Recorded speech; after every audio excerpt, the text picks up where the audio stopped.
So there are some games where the cornerback changes the scoreboard. Then there are games where the cornerback pretty much is the scoreboard.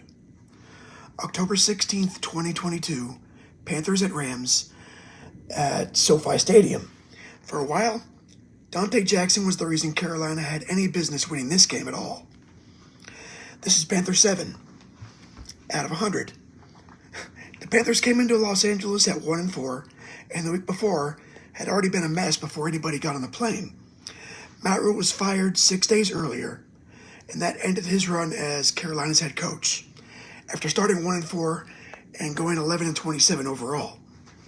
Steve Wilks, who was a Carolina native, and he'd already been on the staff as a defensive pass coordinator and the secondary coach. He was handed the interim job, and Wilks wasn't getting what you'd call any kind of soft landing. Baker Mayfield, he injured his ankle against San Francisco. Sam Darnold was still working his way back from a high ankle sprain, and rookie Matt Corral had been lost for the year way back in August. So P.J. Walker, the fourth choice, was starting. Carolina's offense had been one of the worst in football for the first 5 weeks of the year. They're last in total offense, last on third down, 28th in passing yards per game. Big plays were scarce, and now they were sending their third quarterback of the regular season against Aaron Donald and a Rams defense that still had teeth. And the good news is the Rams weren't exactly humming along either. They were 2-3, and that's not how the defending Super Bowl champions likely pictured September and October. They had already lost consecutive games to San Francisco and Dallas, and the offensive line was getting torn apart by injuries. Matt Stafford, he took a bunch of punishment. He was tied for the league lead in interceptions coming into this week, and the Rams were almost completely dependent on Cooper Kupp. Kupp came into this game leading the National Football League in receptions with 49 and averaging more than 105 receiving yards per game. More than 105, so like 106, right? Everybody knew where the football was going. The problem was stopping it. Cam Akers wasn't playing because of what the Rams were calling a personal matter. Center Brian Allen was out. Kupp, Tyler Higbee, and Aaron Donald had all appeared on the injury report, although all three were expected to play. And Carolina wasn't healthy in the secondary either. J.C. Horn stayed home with injured ribs. C.J. Henderson was banged up. Even Donte Jackson had been limited during the week with an ankle problem. So when people looked at this game, there wasn't much faith in Carolina. The Rams were roughly 10-point favorites, and one projection gave the Rams an 82% chance to win. The basic expectation was pretty simple. Ugly game, low score. Panthers try to run Christian, and Carolina's defense keeps it respectable for as long as they can. But there's also another question hanging over everything. What exactly might a Steve Wilks team look like? Wilks had talked about exactly that: physical football, accountability, establishing the run, tackling, playing with a little bit of edge. And he wasn't trying to rebuild the offense in 6 days. He was trying to change the temperature in the building. And Donte Jackson was one of the players you'd expect to respond to that. Jackson was already in his 5th season out of LSU with the Panthers. He was a second-round pick in 2018, 55th overall, and everybody knew how fast he was. Jackson ran in the low 4.3s during the pre-draft process, and speed became the very first thing attached to his name. But by 2022, he wasn't just a fast young corner. He'd become one of the responsible parties in Carolina's defense. The Panthers have voted him a captain in 21, again in 22. That offseason, Carolina gave him a 3-year extension worth a little bit over $35 million.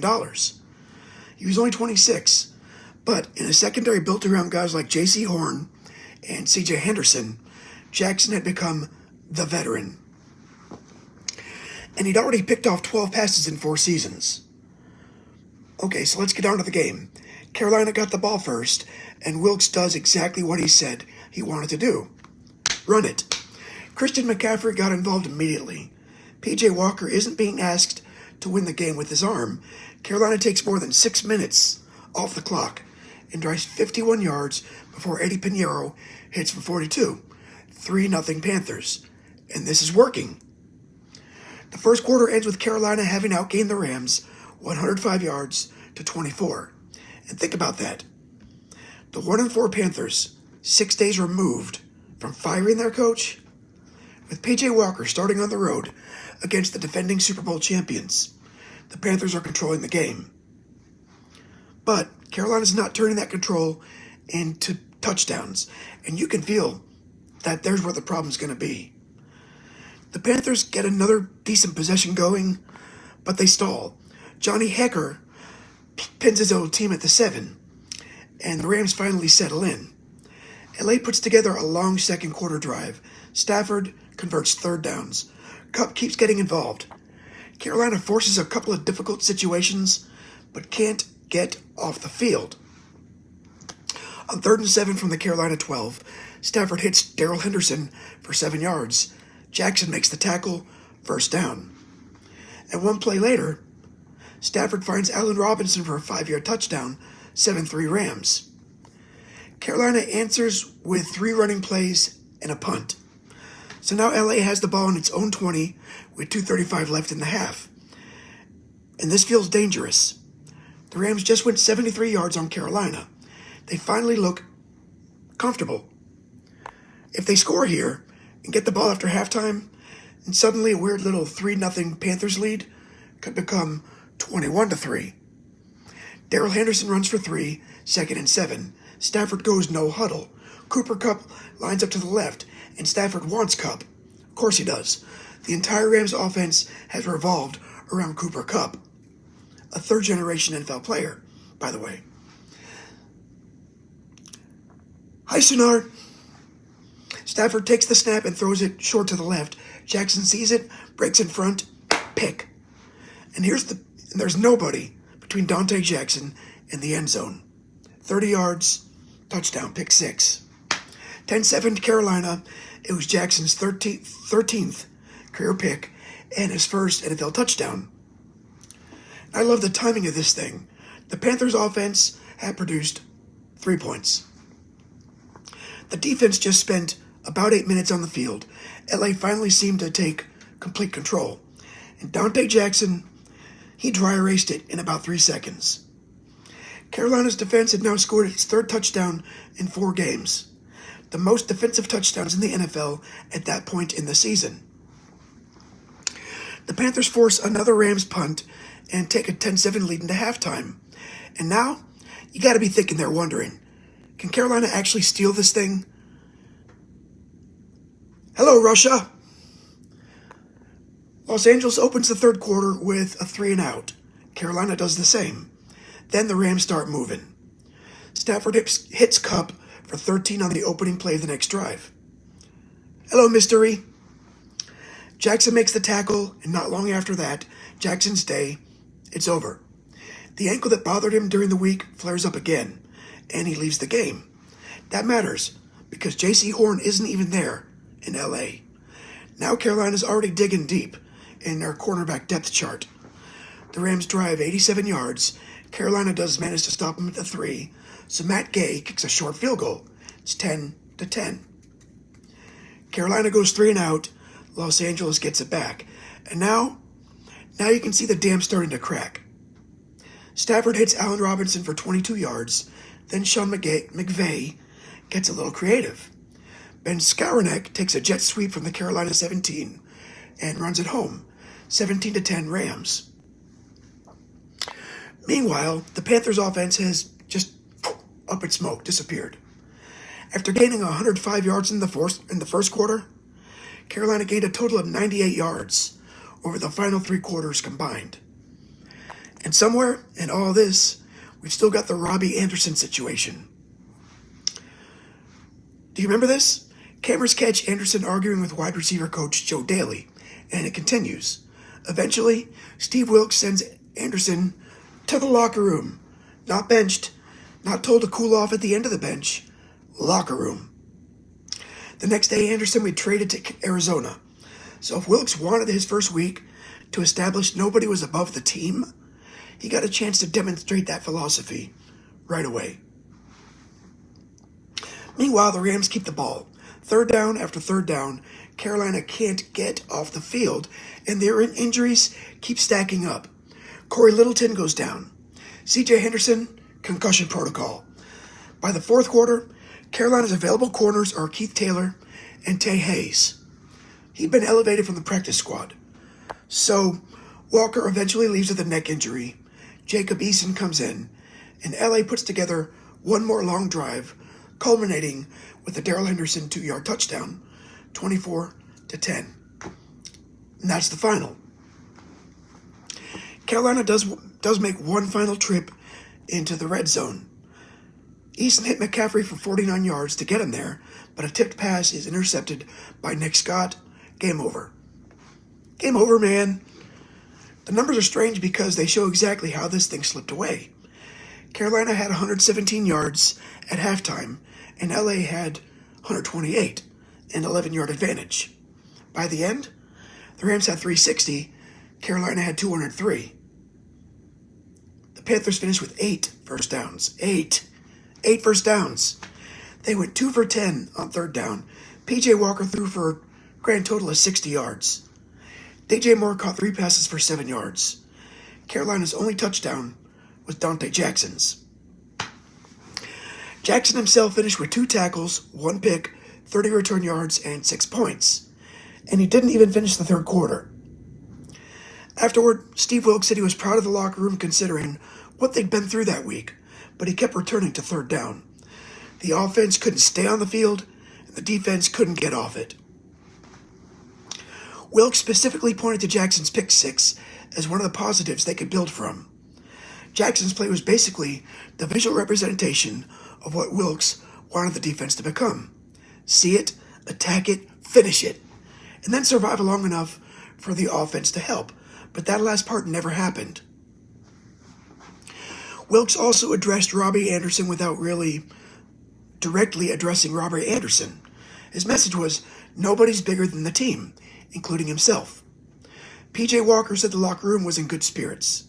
He thought Carolina practiced well, and played two good quarters, but they had to figure out how to put 4 quarters together.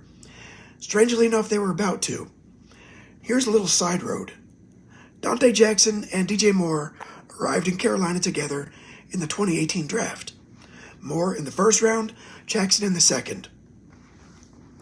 4 years later, in March of 2022, they came back into Bank of America Stadium within minutes of each other to sign new contracts. 2 members of the same draft class becoming part of what Carolina thought would be the veteran foundation for whatever came next. Neither one finished that contract with the Panthers. NFL roster building is ruthless. Anyway, 1 week after this miserable trip to LA, Tom Brady and the Tampa Bay Buccaneers came to Charlotte. Carolina beat them 21-3. The Panthers eventually got themselves back into the NFC South race. Christian McCaffrey was traded to San Francisco just days after the Rams game. Carolina shifted towards Deontay Foreman and the run game. Sam Darnold eventually became the quarterback. Wilkes kept the team from folding. They were 6-9 entering Week 17 and somehow still had a path forward to the division title. So Carolina went into Tampa, took a 14-0 lead, and then watched Brady hit Mike Evans for 3 touchdowns. Buccaneers 30, Panthers 24. That eliminated Carolina. They beat New Orleans the following week and finished 7-10. Steve Wilkes went 6-6 as interim coach after inheriting the team at 1-4. But the Rams didn't recover either. They actually got worse. Stafford eventually went down. Cooper Kupp went down. Aaron Donald went down. LA finished 5-12, the first losing season of Sean McVay's coaching career. And by winning percentage, the worst season ever by a defending Super Bowl champion. What about Donte Jackson? His 2022 season lasted about another month. On November 10th against Atlanta, Jackson tore his Achilles, season over. He came back in 2023 and started 16 games for Carolina, making 59 tackles but no interceptions. But coming back from an Achilles tear and playing that much football less than a year later is a substantial recovery. Then his Carolina career ended. March of 2024, the Panthers traded Jackson and a 6th-round pick to Pittsburgh for wide receiver Donte Jackson and a 7th. And Jackson had his best ball-producing season. 15 starts, 5 picks, 8 passes defended. His 5 picks led the Steelers. In 25, he signed a 2-year deal with the LA Chargers. That still sounds wrong, right? It's the San Diego Chargers, right? And the ball production kept coming. 4 more picks, 12 passes defensed, 17 games. So through the end of the 2025 season, Donte Jackson had 23 career picks. As of 2026, he's still with the Chargers. And that's kind of nice career arc for a guy who spent years being labeled primarily by one trait. Yeah, Donte Jackson was fast. He was always fast. But you don't hang around the NFL for this long because you ran a good 40 when you were 22 years old. You hang around because you can play corner. And on October 16th, 2022, for one afternoon in LA, the Panthers offense couldn't score a touchdown. So Donte Jackson did it for them. Next time, we're headed back to the ice. December 21, 2013, St. Louis visits Edmonton. Chris Stewart picks a pretty good night to get hot. 3 goals, 1 assist, 6-0 St. Louis win. Blue 26, Chris Stewart. That's next. I'm Kevin. Thanks for stopping by. Thanks for your comments. Thanks for sticking around. Please watch another one. In the meantime, I've landed here at Houston. I'm going to catch 3 games in Dakin Park. Used to be Minute Maid Park. I can't wait. Not going to catch 3 games tonight. I'm catching 3 games this weekend. But the first one is in about 2.5 hours. So I'm going to go walk around the stadium and get a bunch of footage for some cool videos later. I hope you guys are enjoying my channel. Like and subscribe, huh? If not, that's okay too. Whatever. Have a great day.